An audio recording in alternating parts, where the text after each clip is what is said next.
সামনেই কোরবানির ঈদ, আর তার আগে রাজ্য রাজনীতিতে চর্চার কেন্দ্রবিন্দুতে রয়েছে কোরবানি ইস্যু। উঠে আসছে একের পর এক খবর, আর এবার সেই ইস্যুতে আরও একটা বড় আপডেট। এই আবহে পুরুলিয়ায় আহলে সুন্নাতুল জামাতের গুরুত্বপূর্ণ বৈঠক আয়োজিত হয়। বৈঠকে ইমামদের পক্ষ থেকে সর্বসম্মতিক্রমে পরামর্শ দেওয়া হয় যে চলতি বছরে বড় পশুর কোরবানি করা হবে না। সম্প্রতি রাজ্য সরকারের তরফে কোরবানিকে ঘিরে শান্তি শৃঙ্খলা সাম্প্রদায়িক সম্প্রীতি বজায় রাখার বিষয়ে বিশেষ নির্দেশিকা জারি করা হয়েছে। আর সেই আবহেই পুরুলিয়া শহরের মদিনা নুরানি মসজিদে আহলে সুন্নাতুল জামাতের উদ্যোগে এক গুরুত্বপূর্ণ বৈঠকের আয়োজন করা হয়।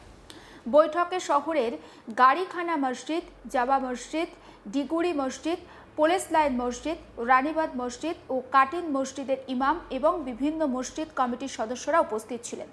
ধর্মীয় ও সামাজিক বিভিন্ন বিষয় নিয়ে সেখানে বিস্তারিত আলোচনা হয়। সেই বৈঠকে মদিনা নুরানি মসজিদের ইমাম আবু জার গাফারি সাহেব গুরুত্বপূর্ণ বক্তব্য রাখেন। তিনি শান্তি সম্প্রীতি ও পারস্পরিক সৌহার্দ্য বজায় রাখার ওপর বিশেষ গুরুত্ব আরোপ করেন। পাশাপাশি রাজ্য সরকারের নির্দেশিকা মেনে চলার জন্য সবাইকে আহ্বান জানান। বৈঠকের শেষে পুরুলিয়ার আহলে সুন্নাতুল জামাতের সকল ইমামদের পক্ষ থেকে সর্বসম্মতিক্রমে পরামর্শ দেওয়া হয়েছে চলতি বছরে বড় পশুর কুরবানি করা হবে না। এই সিদ্ধান্তকে কেন্দ্র করে জেলা জুড়ে ইতিমধ্যে ব্যাপক চর্চাও শুরু হয়েছে। একবার শোনাবো ইমাম মোহাম্মদ কায়ামউদ্দিন আনসারি ঠিক কি বলছেন সেই বক্তব্য।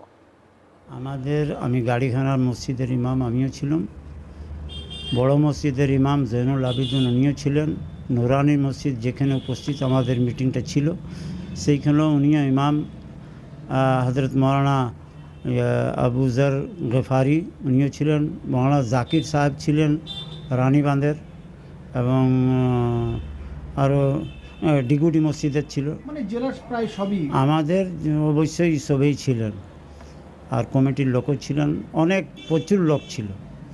আমাদের গল্প এটাই ছিল যে আমাদের এই যে কোরবানি নিয়ে একটা আলোচনা হচ্ছে, এটাই কুরবানি আমাদের সবকেই খাসিয়ে কুরবানি করব।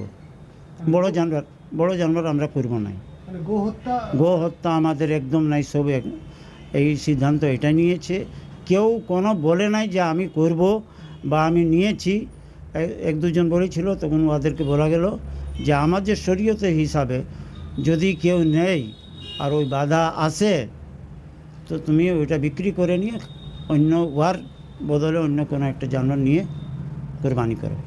মানে মূলত গো হত্যা থেকে গো হত্যা একদম আমাদের বন্ধ হয়ে গেছে। এটা আপনাদের সিদ্ধান্ত এটাই আমাদের হলো। কেউ কোনো মানে আমাদের দাবাও যে উনি বলেছেন এইরকম হবে, এইটা কোনো আমাদেরকে কেউ বলে নাই। আমরা নিজে হতে একটা নিজের ইয়ার জন্যে সেফটিকে রাজ্য সরকার যে সিদ্ধান্ত নিয়েছে সেই অনুসারে সেই সিদ্ধান্তকে সম্মান আমরা করেছি। সমস্ত বিষয়টা নিয়ে আমার কলিগ সত্যজিৎ ব্যানার্জির একটি প্রতিবেদন দেখাবো আপনাদের। রাজ্যে হয়েছে পালাবদল এবং পালাবদলের পরে বিজেপি সরকার গঠন করেছে পশ্চিমবঙ্গ রাজ্যে। মুখ্যমন্ত্রী হয়েছে শুভেন্দু অধিকারী এবং বিভিন্ন নতুন নির্দেশাবলী রাজ্য সরকারের পক্ষ থেকে ইতিমধ্যেই জারি করা হয়েছে রাজ্যে।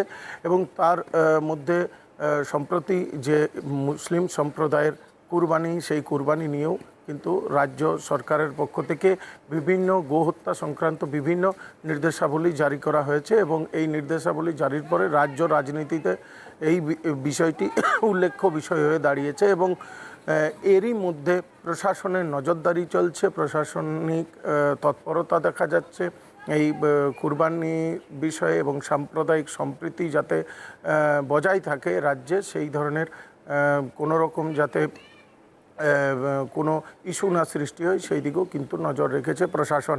এরই মধ্যে পুরুলিয়া শহরে যে ইমাম সাহেবরা রয়েছেন তারা একটি আলোচনা বৈঠক করেন এবং তাদের আলোচনা এই কুরবানির গোহত্যা সম্পর্কেই আলোচনা বৈঠকটি করা হয়। এবং আলোচনা বৈঠকটির পর তারা কিন্তু সংবাদ মাধ্যমে জানান যে গোহত্যা তারা সম্পূর্ণভাবে এই কুরবানিতে নিষিদ্ধ করেছেন, অর্থাৎ গোহত্যা তারা করছেন না।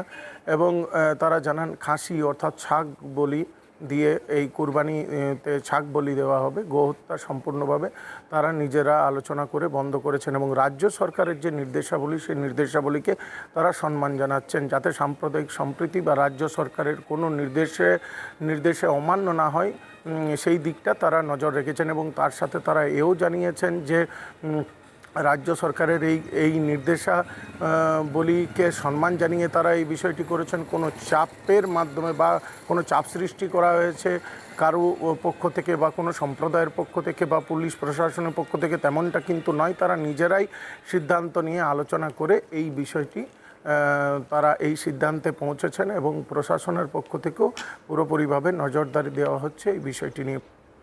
অন্যদিকে কুরবানি প্রসঙ্গে সম্প্রতি ভাঙড়ের আইএসএফ বিধায়ক নওশাদ সিদ্দিকী তিনি বলেছেন, যদি গরু কুরবানি বন্ধ করে দেওয়া হয় তাহলে সবথেকে বেশি সমস্যায় পড়বেন হিন্দু ব্যবসায়ীরা।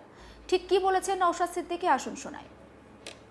শুভেন্দু অধিকারী মহাশয় বিজেপি মুসলমানদেরকে টাইট দিতে চাইছে, কিন্তু ব্যাপারটা হচ্ছে মুসলিমদেরকে টাইট দিতে গিয়ে হিন্দু ভাইরাও আজকে ক্ষতিগ্রস্ত হচ্ছে।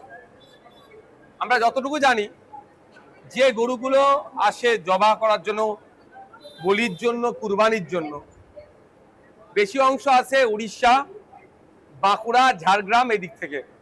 সেই কারা লালন পালন করে, কারা বড় করে, দেখলে দেখা যাবে 80% আমার নন মুসলিম ভাইরা পড়ি। তারা বছরে এই দিনটার অপেক্ষায় থাকে, কুরবানির উৎসবের অপেক্ষায় থাকে, বছর বছর ধরে গরু লালন পালন করে বিক্রি করে যে উপার্জন হয়, এই ধরনের খবর পাওয়া যাচ্ছে। মেয়ের বিবাহ থেকে শুরু করে আনুষঙ্গিক এই টাকাটাকে কাজে লাগায় বিজেপি সরকার। যেভাবে দমন পীড়ন করছে প্রশাসনকে কাজে লাগিয়ে, এতে ক্ষতিগ্রস্ত সেটা শুধু মুসলমানরা হচ্ছে না, মুসলমানদের অল্টারনেটিভ আছে। খাসি, ছাগল তারা কুরবানি করলে, তাদের কুরবানি জবা করলে কুরবানিটা তাদের হয়ে যাবে। কিন্তু যারা গরুগুলোকে লালন পালন করে বড় করলো, খাওয়ালো, একটা গরুর পিছনে 20,000 30,000 টাকা ইনভেস্ট করলো, যেটা 1 লাখ টাকায় বিক্রি করবে, তারা আজকে কোথায় যাবে? এই চিন্তায় চিন্তিত হয়ে ভাঙড় বিধানসভায় বামুনিয়া গ্রামে আপনি যেটা বলছেন হার্ট অ্যাটাকও করেছে, তা নাকি বেশ কত টাকা লোনও আছে, অনেকেই ধরনের আছে। তারা এখন কোথায় যাবে? এখন দেখার বিষয় যে 1950 সালে যে আইন আছে, সেই আইনের 12 নম্বর ধারাটাকে উল্লেখ করে রাজ্য সরকার ছাড় দেয় কি দেয় না, সেই মর্মে আমি দ্বারস্থ হচ্ছি তাদের কাছে হব। আমি আশা করব সেটা ছাড় দেবে। মানুষের রুজি রুটি এখানে যুক্ত হয়ে আছে। প্রায় 2 থেকে 250 কোটি টাকার একটা আরো উপরে হবে একটা বিজনেস, যার 70% কিন্তু কন্ট্রোল করতো আমার হিন্দু সমাজের ভাইরা। আচ্ছা, তারা এখানে আক্রান্ত হচ্ছে, তারা ব্যবসায়িকভাবে লসে রান করছে। শুধু আমাদের ভাঙড় বামুনিয়া গ্রামের ব্যবসায়ী নয়, ব্যবসায়ীদের যদি ধর্মীয় পরিচয় দেখেন তারা হিন্দু। আমি আপনাকে বলছি, এই গরু ব্যবসার সাথে 70% সরাসরি যুক্ত আমার হিন্দু সমাজের মানুষরা, যারা গরুটাকে।